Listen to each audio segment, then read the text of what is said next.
Hi, எல்லோருக்கும் வணக்கம். இன்னைக்கு வீடியோவை அப்லோட் பண்ணிட்டேன். வாய்ஸோட தான் அப்லோட் பண்ணியிருக்கேன். பட் எனக்கு கோல்டாக இருக்கனால வாய்ஸ் அந்த அளவுக்கு ஓகேயா இருக்குமான்னு தெரியல. ஸோ கொஞ்சம் அட்ஜஸ்ட் பண்ணிக்கோங்க. வாய்ஸ் இல்லாமல் வீடியோ போடக்கூடாது, அதனால தான் வாய்ஸ் ஓவர் கொடுத்து அப்லோட் பண்ணியிருக்கேன். ஸோ ஏதாவது மாறுபாடு இருந்தால் கொஞ்சம் அட்ஜஸ்ட் பண்ணிக்கோங்க. இப்போ வாங்க கதைக்குள்ள போகலாம். ஆரியன் வாசுதேவன் தன் மொபைலில் கண்ணன் அனுப்பிய அவனின் நாளைய மீட்டிங்கிற்கான ஷெட்யூலை பார்த்தவாறே கூடத்தில் அமர்ந்து கிரீன் டீயை பருகிக் கொண்டிருந்தான். அப்போது அகத்தியன் தன் தொண்டையை செருமிக்கொண்டு, அப்புறமாப்ல தொழில சாதிச்சுட்டே போறீங்க, அதே மாதிரி வாழ்க்கையிலையும் அடுத்த லெவலுக்கு போக வேணாமா? உங்களுக்கும் வயசு 28 நடக்குது என அவர் இழுக்க, அதுக்கு என்ன இப்போ? கண்ணிலிருந்து வெளியேறிய தோட்டா போல் வந்து விழுந்தது ஆரியனின் கேள்வி. மீனாட்சியும் சுந்தரேசனும் தங்கள் மகனை கூர்ந்து பார்த்தனர். அந்த பார்வைக்கே அகத்தியன் பயந்து விட்டார். ஆனால் அவர் மனைவி வசந்தா அதுக்கெல்லாம் அசருபவரா என்ன? அசந்தால் காரியமாகுமா? உடனே அவர் காயை நகர்த்த ஆரம்பித்தார். என்ன இப்போவா? உங்களுக்கு கல்யாணம் பண்ணணும்ல, அதத்தான் சுத்தி வளைச்சு இந்த மனுஷன் பேசிட்டு இருக்காரு இல்லங்க என ஆரியனுக்கு பதில் சொல்லி தன் கணவனிடம் கேள்வியால் எச்சரிக்கை செய்தார் வசந்தா. ஆமா, அதே தான் நானும் சொல்ல வந்தேன் மாப்பிள்ள. உங்களுக்கும் கல்யாணம் பண்ற வயசு வந்துடுச்சு, என் பொண்ணுக்கும் 25 ஆச்சு என சொல்லை முடிக்க வலு இல்லாமல் அகத்தியன் இழுத்த சமயத்தில், டேய் பேராண்டி, அவன் என்ன சொல்ல வரானா, உனக்கு சீக்கிரம் கல்யாணத்தை முடிச்சாதானே அடுத்து என் பேத்தி ஜமுனாக்கு கல்யாணம் பண்ண முடியும். பொம்பளை பிள்ளைக்கு காலம் தள்ளி போறது சரி கிடையாதுப்பா, அதத்தான் உன்கிட்ட நேரடியா சொல்ல முடியாம இழுக்கிறான் என ஆரியனுக்கு பதில் தந்த சுந்தரேசன் அகத்தியன் புறம் திரும்பி, என்னடா நான் சொன்னது சரிதானே என அகத்தியன் ஆசையில் ஒரு லாரி மண்ணை அள்ளி போட்டுவிட்டு தன் மகனுக்கு ஆதரவாய் பேசியதாக எண்ணி சிரித்த முகத்தோடு கேள்வி கேட்டார் சுந்தரேசன். தன் அப்பா கொடுத்த பதிலில் நெஞ்சடித்து போனது அகத்தியனுக்கு. மீனாட்சியோ 100% சரிங்க, அதான் உங்க பையன் வாயடைச்சு போய் நிக்கிறான், பார்த்தாலே தெரியலையா? நீ ஒன்னும் கவலைப்படாத அகத்தி, எங்க பேத்தி ஜமுனாவை நாங்க கைவிட மாட்டோம். நல்ல குணமான தங்கமான பையனா பார்த்துதான் கட்டி வைப்போம் என மீனாட்சியும் தன் பங்கிற்கு ஆரியனை தன் பெண்ணுக்கு கட்டி வைக்க வேண்டும் என்ற அகத்தியனின் பேராசையில் தன் கணவர் அள்ளி போட்ட மண்ணின் மீது சமாதியை கட்டிவிட்டார். அகத்தியனுக்கு எங்கு சென்று முட்டிக்கொள்வது என்று தெரியாத மனநிலை. ஆரியனோ, ஜமுனாக்கு இப்பவே மாப்பிள்ள பாருங்க, என்னால எதுவும் டிலே ஆகிறது எனக்கு பிடிக்காது என பொதுவாக கூறியவன், மா I need some rest, so நான் ரூம் போறேன், இதெல்லாம் நீங்களே பார்த்துக்கோங்க. அஹேன் இந்த விஷயத்தை பேசி என்னை டிஸ்டர்ப் பண்ண வேணாம் என சொல்லிவிட்டு கழுத்தை நெருக்கி இருந்த டையை இடது கையால் லூஸ் செய்தபடியே மேலேறி தன் அறைக்கு சென்றான் ஆரியன். வசந்தாவிற்கு பற்றி கொண்டு வந்தது. இருந்தாலும் போட்டிருக்கும் வேஷத்திற்கு முன் அவளின் ஆவேசம் செல்லுபடியாகாது என்பதை மனதில் வைத்துக்கொண்டு, என்ன இந்திரா இது? என் பொண்ணுக்கு மாப்பிள்ளை இங்கேயே இருக்கும்போது நாம ஏன் வெளியில தேடணும்? தம்பிதான் புரியாம பேசுறாருன்னா நீயும் அமைதியா இருக்க. ஏன் என் பொண்ணுக்கு என்ன குறைச்சல்? வசதி இல்லைன்னு ஒதுக்க பாக்குறியா? நீ கணவனை இழந்து நின்னப்போ உனக்கு தொழில துணையா நின்னது என் புருஷன். ஏதோ போராத காலம் அவள் தொழில சேராதவன் கூட சேர்ந்து நட்டம் ஆயிடுச்சு, அதுக்குன்னு இப்போ அவருக்கு மரியாதை இல்லையா? உன் பையனை என் பொண்ணுக்கு கட்டி வைக்க மாட்டியா என இந்திராவை நோக்கியே கேள்வி எய்தினார் வசந்தா. சுந்தரேசனை போலவே இந்திராவுக்கும் தன் அண்ணன் என்றால் அழாதி பிரியம். இந்திராவுக்கு நல்ல அண்ணனாகவே நடந்து உள்ளார் அகத்தியன். வசந்தா எய்திய அம்பு சரியாகவே வேலை செய்தது இந்திராவிடம். ஆனால் சாமர்த்தியமாக பதிலளித்தார் இந்திரா. என் அண்ணனுக்கு மரியாதை இல்லைன்னு யார் சொன்னா அண்ணி? அவர் எனக்கு செஞ்ச உதவிய எப்பவும் நான் மறக்க மாட்டேன்.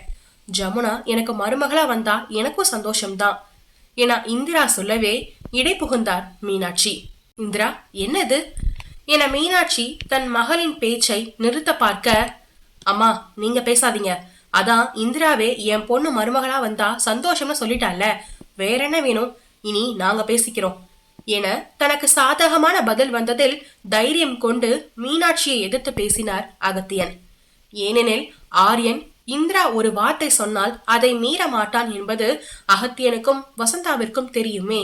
இந்திராவே இப்போது தன் பக்கம் வந்துவிட்ட மிதப்பில் இருந்தனர் அகத்தியன் அன்கோ. அதான் சந்தோஷம்னு சொல்லிட்டியேமா, நீ சொல்லு, எப்போ கல்யாண வேலையை ஆரம்பிக்கலாம் என இந்திராவிடம் குதூகலமாக கேட்டார் அகத்தியன். அண்ணா கொஞ்சம் என்ன முழுசா சொல்ல விடு. நான் என்ன சொல்ல வரேன்னா, எனக்கு சந்தோஷம்தான், ஆனா ஆரியனுக்கும் இதுல விருப்பம் இருக்கா இல்லையான்னு நான் தெரிஞ்சுக்கணும்.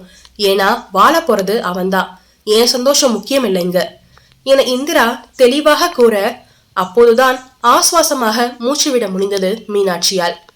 சரியா சொன்ன இந்திரா என மீனாட்சி சொல்லவும் சுந்தரேசனும் அதை ஆமோதித்தார். எதுக்கும் நீ நம்ம ஆரியன் கிட்ட ஒரு வார்த்தை கேட்டுப்பாரு என தன் வாதத்தை விடாமல் முன்வைத்தார் வசந்தா. அவன் இப்ப சொல்லிட்டு போனதை பார்த்தா ஆரியனுக்கு ஜமுனா மேல விருப்பம் இல்லைன்னு உங்களுக்கே புரியும் அண்ணி. விருப்பம் இருந்தா எப்படி வேற வரன் பார்க்க சொல்லுவான் என் பையன். சோ அவனுக்கு எது விருப்பமோ அதான் என்னால செய்ய முடியும். நான் ஜமுனாக்கு நல்ல வரனா பாக்குறேன், நீங்க கவலையை விடுங்க.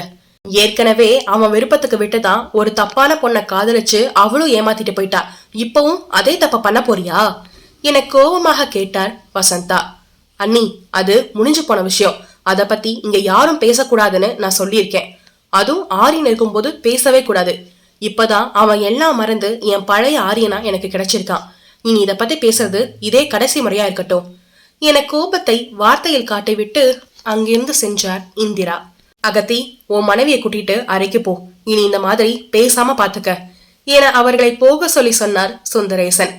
மீனாமா, நீ போ, இந்திரா கிட்ட பேசு, அவ கோவமா இருக்கா, பேசி சரி பண்ணு என தன் மனைவியிடம் சொல்லிவிட்டு வெளியே சென்றார் சுந்தரேசன்.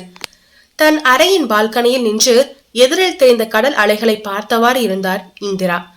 அந்த கடல் அலைகள் போலவே அவர் மனமும் உள்ளே ஆர்ப்பரித்துக் கொண்டிருக்கிறது.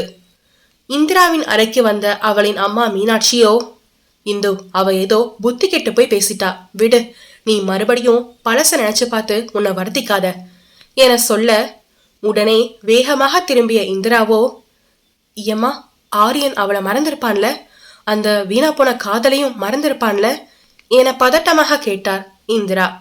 நிச்சயமா இந்து, அதான் இப்ப நீயே பாக்குறீல, அவன் எல்லாம் மறந்து தொழில பார்க்க ஆரம்பிச்சிட்டான், வாழ்க்கையிலையும் வெற்றி அடைஞ்சிட்டு வரான். அது ஏதோ போராத காலம் தவறான இடத்துல விழுந்துட்டான். ஆனா இப்ப நம்ம ஆரியனை ஏமாத்த நினைச்சாலே அவங்கள உண்டு இல்லைன்னு ஆக்குற அளவுக்கு அவனுக்கு மன வலிமை இருக்கு.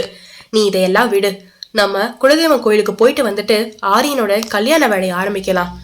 இதுக்கு முன்னாடி வந்த வரனெல்லாம் ஏனோ தட்டி போகுது, அதான் இந்த தடவை குலதெய்வம் கோயில பொங்கல் வச்சு கல்யாணம் நல்லபடியா நடந்து முடியணும்னு வேண்டிட்டு தொடங்கலாம் என மீனாட்சி ஆதரவாக பேசினார். சரிங்கம்மா, நீங்க சொல்றதும் எனக்கு புரியுது, அப்படியே பண்ணிடலாம். எப்பன்னு முன்னாடியே சொல்லுங்க, ஆரியன்ட்ட நான் பேசிக்கிறேன் என இந்திரா சொல்ல, அடுத்த மாசம் ஆடி வருது, அதுல ஒரு நாள் பார்த்து சொல்றேன் என மீனாட்சி சொல்ல அதற்கு சம்மதித்தார் இந்திரா. அதே சமயம் ஆரியனின் அறையில் குளித்து முடித்து வெளியே வந்தவன் தன் அறையின் நிலைக்கண்ணாடி முன்னே நின்றான். ஆனவனின் உடற்கட்டை தழுவியதில் மையல் கொண்டு அவன் மேனியில் இருந்து வழுக்கி விழுந்தன நீர்த்துளிகள். அதை மேலும் துண்டால் துடைத்தவன் பனியால் எடுத்து வைத்திருந்த வெல்வெட் செயின் பொருந்திய கருப்பு நிற சட்டையும் அதற்கு தோதாக பேண்டையும் அணிந்து வாசனை திரவியத்தை தன் மேல் தெளித்துவிட்டு தன் முடியை அங்கிருந்த லோஷன் ஜெல்லை வைத்து அடக்கிவிட்டு தன் உருவத்தை கண்ணாடியில் பார்த்தான். அவனைப் போலவே அவனின் ஒன்றிரண்டு முடிகளும் அடங்காது அவன் முன்னெற்றியில் அலைபாய்ந்து கொண்டிருந்தது. அந்நேரம் அவன் போனிற்கு அவன் எதிர்பார்த்த அழைப்பொன்று வந்து சேர்ந்தது. அவன் இதழ்களோ வன்மத்தில் எள்ளலாக இடது பக்கமாக வளைந்தது. போனை ஆன் செய்த ஆரியன் எதிர்ப்புறம் இருந்து குரல் வருவதற்கு முன்பாகவே அவன் குரல் சீறி பாய்ந்த புல்லட்டின் வேகத்தில் வந்து விழுந்தது. எங்க இருக்காவ? உடனே எனக்கு எல்லா டீட்டெயில்ஸும் அனுப்பு என ஆரியன் அழுத்தமாக உரைக்க, எஸ் பாஸ் என சொல்லி அழைப்பை துண்டித்தனர் அவனின் ஆட்கள். என்கிட்ட இருந்து உன்னால தப்பிக்க முடியும்னு நினைச்சியாடி? ரெடியாயிரு, நரகம்னா என்னன்னு லைவ்ல காட்ட நான் வரேன் என மனக்கண்ணில் தெரிந்த அவள் உருவத்திடம் சூழ் உரைத்தவன் விழிகளோ தன் மொபைலுக்கு வந்த தகவலை ஸ்கேன் செய்ய ஆரம்பித்தது. அத்தோடு அவனின் நிழற்படமும் அவனுக்கு வந்து சேர்ந்தது. அவனுக்கு மட்டும் எரிக்கும் சக்தி இருந்தால் இந்நேரம் தன் செவ்வேறிய விழிகளாலே அவளை பொசுக்கி இருப்பான். அந்த அளவுக்கு உக்கிரமாக இருந்தான் ஆரியன் வாசுதேவன். போட்டோ எடுத்த கிராதகனும் சிரிப்பு என்ற ஒன்றையே மறந்திருந்த அவள் இதழ்கள் நிலாவின் சேட்டையால் கொஞ்சூண்டு இதழ் விரித்து அவள் நகைத்த காட்சியை தன் கேமராவில் கிழுக்கி ஆரியனுக்கு அனுப்பிவிட்டான். அந்த சிறிய இதழ் சிறப்பிற்கே இங்கே இவன் மூர்கனானான். கோவத்தில் போனை தூக்கி தூர எறிந்தான். எங்கிருந்து ஓடுனியோ அங்கே உன்னை வர வைக்கிறடி, அதுவரை எவ்வளோ சிரிக்கணுமோ சிரிச்சுக்கோ என வன்மத்துடன் புன்னகைத்தான் ஆரியன் வாசுதேவன். கடந்த காலத்தை மறந்திருப்பான் என இந்திரா நினைக்க, இங்கே ஆரியனோ அவளையும் அவள் நினைவுகளையும் தன்னை விட்டு கடக்காது பார்த்து கொண்டான். இனி அவளே கடந்து செல்ல நினைத்தாலும் அது நடவாத காரியமாயிற்றே.